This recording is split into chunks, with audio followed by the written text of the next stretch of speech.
você tentar puxar o cara que você treinou pra caramba, que você, né, investiu bastante depois quando ele já tá lá fora. Tem que puxar o cara antes, assim. Só que você tem que ficar atento aos mínimos detalhes, aos mínimos indícios de que essa pessoa tá se desvencilhando da equipe, assim. E daí depois não adianta dar aumento, não adianta mudar de área, não adianta fazer nada, o cara tá completamente desmotivado, vai ser ruim ele continuar na empresa. Eu acho que isso daí que você falou é bacana, porque já linka no próximo tema, que é falar sobre motivação. Né? Exatamente. Porque no final das contas, nem todas as pessoas de um time, ou nem todos os times são automotivados.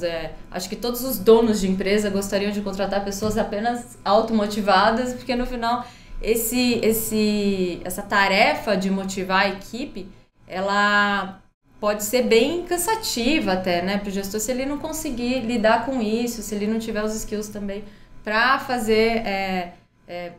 Tem toda a técnica e tem toda uma questão de talento também, enfim. E por quê? Porque o gestor precisa promover o ambiente como positivo, né? E aberto ao erro, a gente vai discutir isso mais profundamente. Incluir e desenvolver as pessoas, elas não podem ficar jogadas no canto, não se relacionar com uma equipe. Mostrar o senso de oportunidade que elas têm ao fazer parte da equipe e o propósito também para elas virem trabalhar felizes e contentes. A história do ambiente positivo e que tenha suporte, né, para mim, basicamente é ser uma empresa aberta ao erro. Né? E ser aberta ao erro está muito ligado aos princípios ágeis hoje em dia. Né? Hoje você tem ferramentas, não só frameworks de gestão, mas ferramentas técnicas, né? Para que as pessoas consigam entregar de forma muito rápida, consigam entregar em batches bem menores e que possam errar e consertar muito mais rapidamente. Né? E os gestores, principalmente, precisam suportar um ambiente como esse, né? Que seja totalmente aberto ao erro e, por isso, positivo. Não ver o erro como negativo.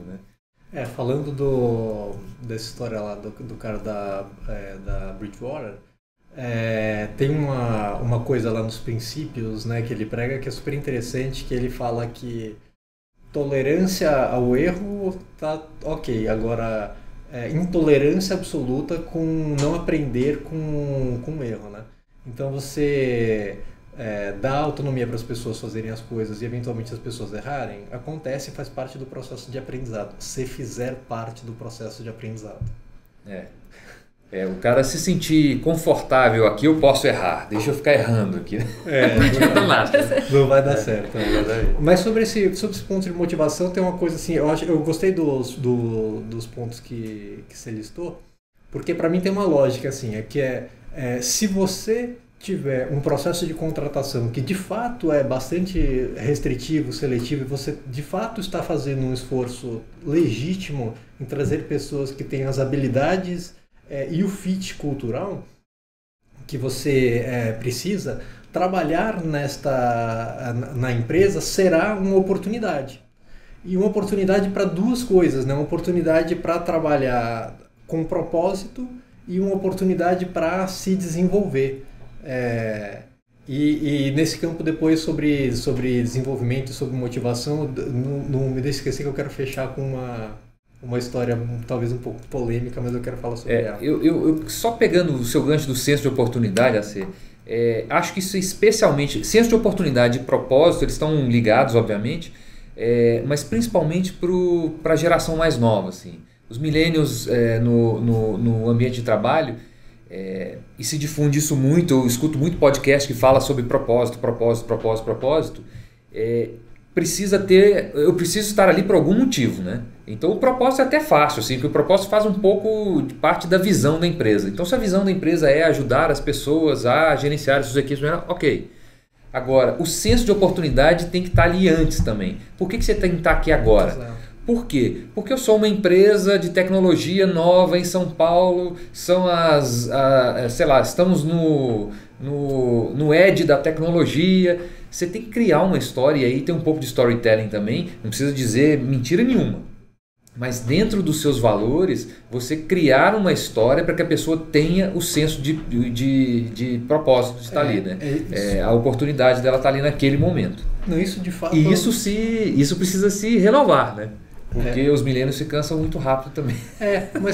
Deixa eu só fazer uma pergunta de motivação, né? E falando em empresas de tecnologia e tal, a gente vê muitos lugares onde tem, né, empresas que têm lounges de descanso, tem cervejas toda sexta-feira ou todo dia, tem pebolins e tal, e tem decorações super modernas e blá blá, e tem espaços de socialização, muitas festas, já trabalhei em empresa que tinha muita festa.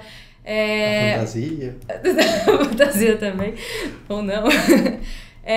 O que isso, e agora polemizando, o que isso pode se misturar de você tentar motivar o seu funcionário pelas coisas erradas, né? Qual que é o que é... Tá, duas coisas sobre isso. Assim, primeiro, eu acho que tem uma história de... acho que não tem nada pior do que você copiar uma coisa porque falaram que deu certo, porque tá na moda. Tem um artigo super interessante recente do Tungus, né? Um post de 30 linhas, sei lá, uma coisa pequena assim, mas falando sobre snowflakes, né? Que do mesmo jeito que cada floco de neve é único, cada empresa é única, e que cada vez ele, com um cara que estuda bastante, lê bastante, principalmente sobre tudo que entra na moda ali no Vale do Silício, falando, putz, eu cada vez mais acho que cada empresa é construída de um jeito. Então, aí podemos voltar à questão dos valores, podemos voltar à questão do propósito, porque essas são as coisas perenes. Uhum. Essas são as coisas que a forma como ela se manifesta pode até mudar, mas você não vai mudar o valor, você não vai mudar de verdade qual que é o propósito da empresa. Aqui normalmente eu falo muito sobre, no final das contas o que a gente está fazendo é ajudar as pessoas a atingirem o seu pleno potencial profissional, porque quando o cara está trabalhando no que é importante para a empresa, e ele entrega resultado, ele é reconhecido e se desenvolve e consegue atingir todo o potencial dele. Então, se você achar que tudo que você está fazendo, no fundo, é para ajudar as pessoas a irem para frente, eu acho que você está sendo verdadeiro com o que a empresa está fazendo, e acho que é um propósito importante. E acho que para toda empresa, enquanto mais próximo você estiver de ser uma mission company, mais fácil vai ser atrair e reter as pessoas, e mais fácil vai ser identificar se as coisas estão andando no caminho correto ou não estão andando no caminho correto, se você está construindo nesta direção ou não está construindo nessa direção. Tem uma coisa muito legal que eu ouvi de um cara que eu gosto muito, que ele estava falando assim, olha, é muito, muito diferente você chamar um cara para carregar um tijolo, é diferente você chamar o cara para construir um muro, é diferente esse cara construir um prédio, e é diferente se esse prédio for uma igreja. E talvez mais diferente ainda se essa igreja for da religião do cara.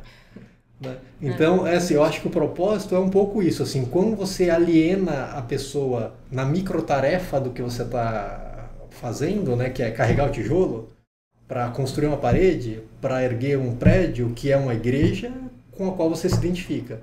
Essa coisa toda é bem diferente. Então, quanto mais claro você deixar essa última instância em que as coisas estão acontecendo, eu acho que mais fácil é as pessoas se magnetizarem em volta disso e terem comprometimento. Sem dúvida. E todos esses artifícios que as empresas usam? O Laura, tem um caso interessante de um cliente nosso que veio falar aqui, que visitou o Vale do Silício e foi e anotou uma série de coisas que ele queria fazer no escritório dele para motivar os desenvolvedores, né, que estavam lá ali um pouco de cabeça baixa. E botou escorregador, botou pebolim, botou videogame, e de repente os caras estavam desmotivados, passaram a não estar trabalhando, porque eles estavam só no pebolim, só no escorregador, só... Então, assim, é óbvio que isso pode fazer parte da cultura de algumas empresas, que isso é legal, o cara ter ali uma série de benefícios não convencionais, mas é que você falou, motivação para mim é entregar. Então, se você promete alguma coisa, vai lá, trabalha, entrega, e o seu trabalho tem motivo de você estar entregando, isso vai virando gasolina, né? Você se realiza com aquilo, né? Você é reconhecido, você se realiza e é reconhecido com aquilo é gasolina. E na parte de motivação... deixa eu fechar a última coisa que eu queria falar. É que ainda tá motivação, mas se você quiser falar... Não, essa última é sobre motivação. Vai um pouco nessa linha daí do que você está falando dos perks, assim, né? E da piscina de bolinha, clima, piscina de bolinha, etc e tal. E dos millennials e etc e tal. É a coisa polêmica que eu queria falar, que eu já falei algumas vezes, assim, e a gente procura promover aqui, que é a empresa zero mimimi, né? Empresa zero mimimi acho que é uma coisa extremamente importante, porque não é função quando o cara começa com a história assim de que ele quer saber o que a empresa tem para oferecer para a felicidade dele, e eu acho que é um pouco o contrário, sabe? É o que o cara tem para trazer para um sonho que é um sonho coletivo do qual ele faz parte. Acho que essa história precisa ser flipada. E o mimimi precisa ser cortado na raiz.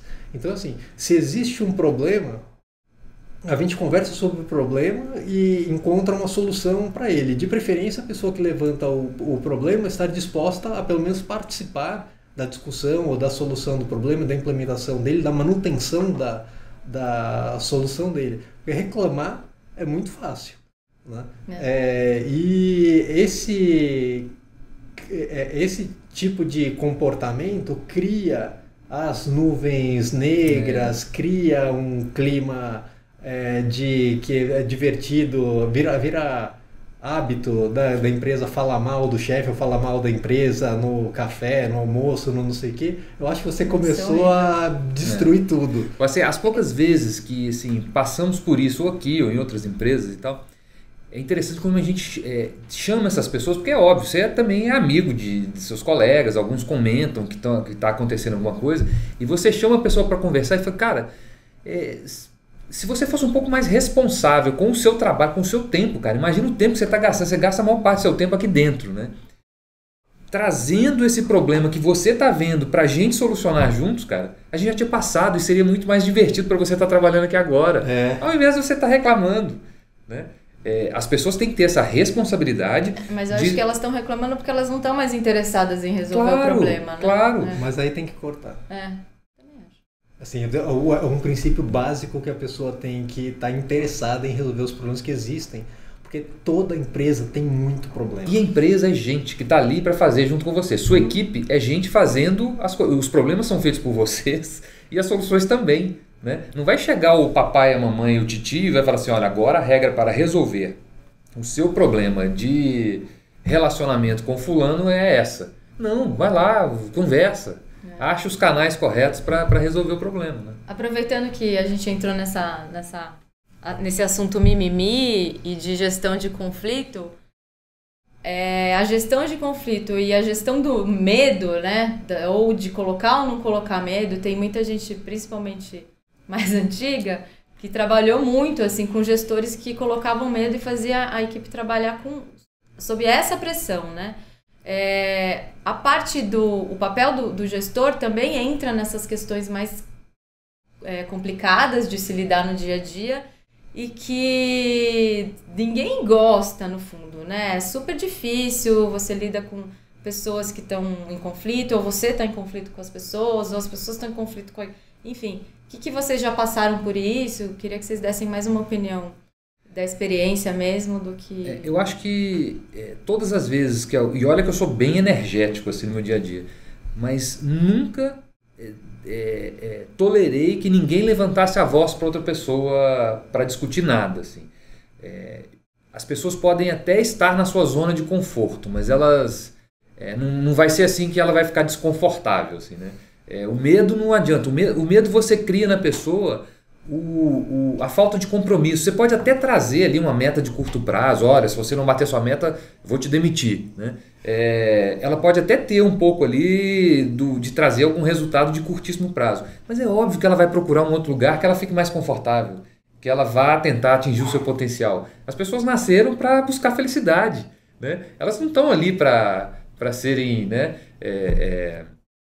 sofrerem nenhum tipo de agressão. Né? Então o medo para mim é quase agressão. E quando que você descobriu isso? Porque eu passei por muitos lugares, assim, bastante, que o medo gera essa situação de mimimi, gera a situação de ficar reclamando no almoço, é é uma bola de neve, assim, escape, que drena a sua energia, assim, drena da empresa inteira e da cultura da empresa, né, como um todo.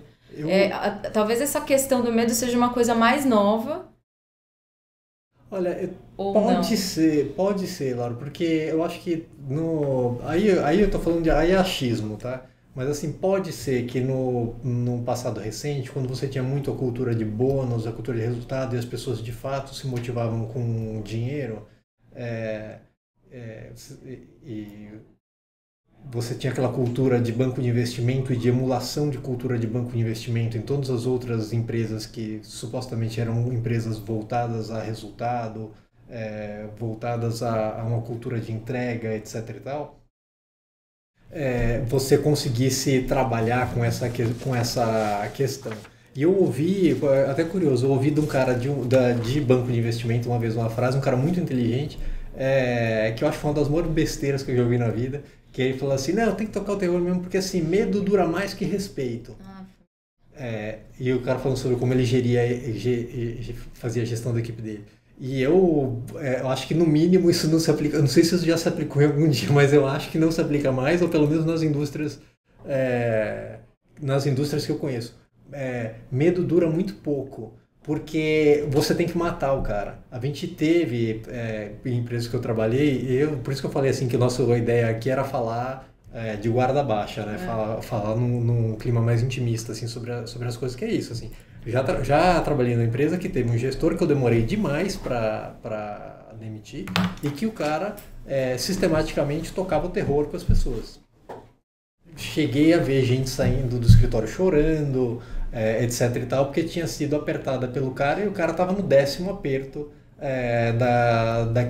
daquela pessoa. O cara conseguiu de fato trazer resultado, talvez até em vários trimestres, não foi nenhuma coisa assim que muito rapidamente se esgotou, mas causou um dano que demorou anos para ser revertido, que causava desconforto nas outras pessoas da empresa que não entendiam como aquilo estava acontecendo dentro daquela que era uma mesma empresa que estava acontecendo aquilo. E em última, by the end of the day, o cara perdeu completamente a credibilidade perante a equipe, porque assim, quando você bate no cara, tem uma hora que você tem que matar ele. Você não pode falar que você vai demitir o cara e não demitir ele. Se você falar isso 10 vezes, acabou. Então assim, ou você vai ter um turnover violento dentro daquela área, e esse cara provavelmente não vai conseguir entregar resultado, porque ele não consegue repor as pessoas e rampar as pessoas para que elas tenham condição de entrega, então esse cara vai perder resultado, então provavelmente ele não vai demitir as pessoas, ele vai ficar só aterrorizando, e esse cara perde a credibilidade e o time monta em cima dele. E aí esse cara cai no descrédito absoluto e você forçosamente tem que demitir o cara, porque ele não tem mais pulso sobre a equipe. Então se você dá medo, se você bate, você tem que matar. Mas o medo, ele não é o medo da pessoa de ser demitida só. Isso aí é quase no final, assim. O medo começa muito antes, assim, de você ter medo de conversar com o seu gestor diretamente para falar alguma coisa.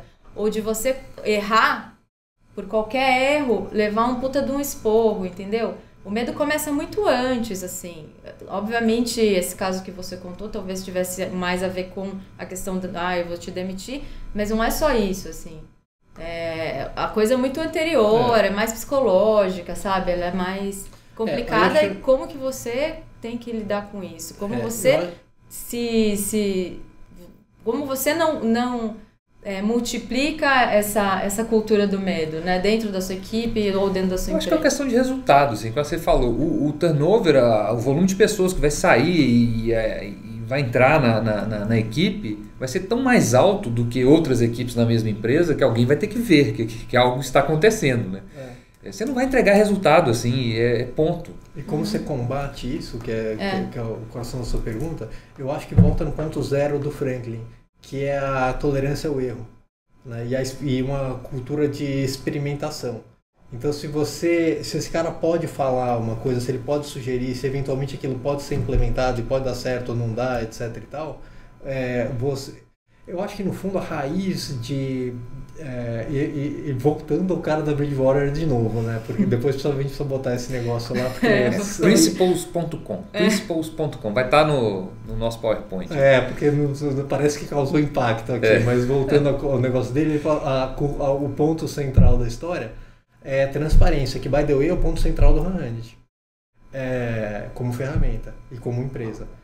Só alguma curiosidade, uma anedota sobre isso. Eu tenho um estagiário aqui, seu estagiário, inclusive, que uma vez falou assim, como empresa transparente deve ser isso aqui. No primeiro emprego do cara, o cara falou assim, empresa transparente deve ser isso aqui, porque os resultados estão na parede, as coisas estão no dashboard, e a única sala de reunião que tem é de vidro. Então essa é uma empresa transparente. Mas voltando ao tema, a questão da transparência. Se você é transparente e é franco sobre as coisas, você cria o ambiente que permite falar sobre as coisas, porque você não tem área cinzenta, você não tem coisas sendo escondidas, você tem um diálogo franco, etc. É a honestidade que você fala, honestidade intelectual, né? O cara tem que ser honesto, ele não precisa ser agressivo, porque muitas vezes as pessoas confundem franqueza com agressividade. É verdade. Não precisa. E tem uma linha tênue, né? E as pessoas, no entendimento delas, elas também... Exatamente, tem que saber ouvir. Saber ouvir uma pessoa honesta falando sobre você talvez seja até mais difícil. Melhor, né? Mais importante do que você... Seja um desenvolvimento pessoal mais avançado e mais profundo, né? Saber ouvir uma pessoa franca. Porque muitas vezes não é sobre você, né? Tem que separar assim, o que é sobre você e o que é sobre o seu comportamento em uma determinada situação. Que foi inadequado, e que não quer dizer que você é inadequado. Quer dizer que naquela situação, aquele comportamento não funcionou. Ou não é nem revelou... isso, ou não é nem isso, é sobre divergências também de ideias, de Sim, de posicionamento. Isso é sobre ideia, não é sobre você. Aí deveria ser mais simples ainda. Total.